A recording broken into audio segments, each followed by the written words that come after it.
سلام به برابکس یوتیوب، چطورین؟ من اومدم با یه ویدیو جدید. از کجا؟ از کویر ابوزیدآباد. قبل اینکه بریم این کویر زیبا رو با هم ببینیم، کانال رو ساب کن، یادت نره ویدیو رو لایک کن و تا آخر ویدیو هم همراه من باش. Let's go.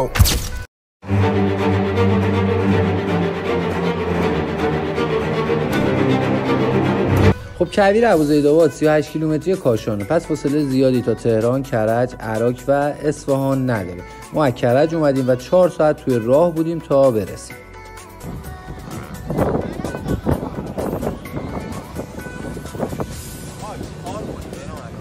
اولین پیشنهادی که دارم به محض اینکه رسیدی کفشو بکن، جورابو بکن و پاورنر روی شنا رو خیلی حال میده. این که من کفش دارم واسه اینه که عجله کردم و یک لحظه گفتم شما عجله نکن، کفشو در بیار، جورابو در بیار و حالش رو ببر. ما این شیبا اومدیم بالا و اولین تپه رسیدیم که یه ذره هم استراحت بکنیم، هم یه چیزی بخوریم، هم از این بالا بررسی بکنیم ببینیم که چه خبره، چی داره، چی نداره و چی کار میتونیم بکنیم.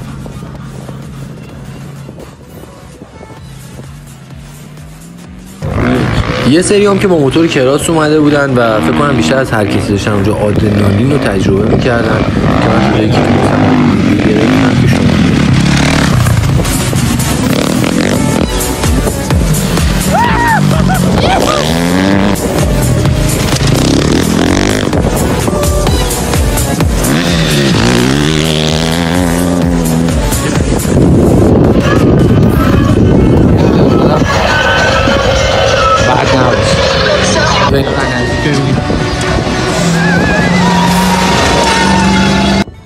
بالاخره تصمیم گرفتیم که بریم پایین و آفرود سوار شیم، چون این آفرودا با هیجان خیلی زیاد از بغل ما رد می‌شدن و خواستیم امتحانش کنیم ببینیم واقعا اینقدر هیجان داره یا نه.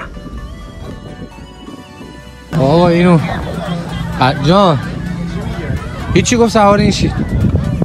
دوبه کارت دوبه چی؟ بله که دوبه داره. ما چیزی ما کاشانی ها اشتباهی چیز نشد. که استارت کن بریم ببینم. استارت کنم خودش. پلاک دبی هم داره. با دبی میتونیم. اون کمربندش داستانه ولی بسته میشه.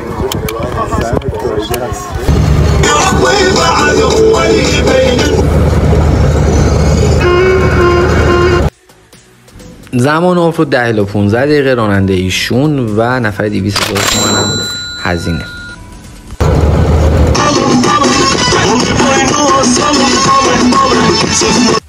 راننده این موزیکو برامون گذاشته بود، خیلی هم خوب بود، جواب بود، ولی نمیتونم بذارم پلی بشه به خاطر کپی رایت.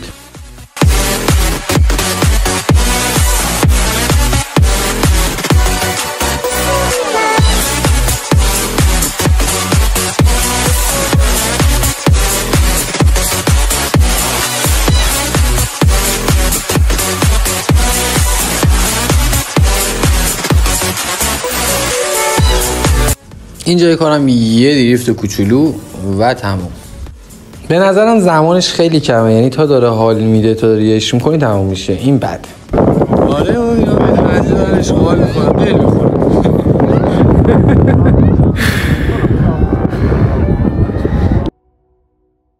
کویر ابوزیدآباد به این چیزی که من تا اینجای کار نشونتون دادم خلاصه نمیشه و کلی جای خفن دیگه داره که میتونید ببینید. کویر سیاه گزه، قلعه کرشویی، منطقه چاه عروس، شهر زیرزمینی نوشاباد و کاروانسرای صفوی و کلی جای خفن دیگه که حتما برنامه‌شو دارم که برم دونه دونه این لوکیشن ها رو براتون ویدیوشو بگیرم، تولید محتواشو بکنم و براتون بذارم.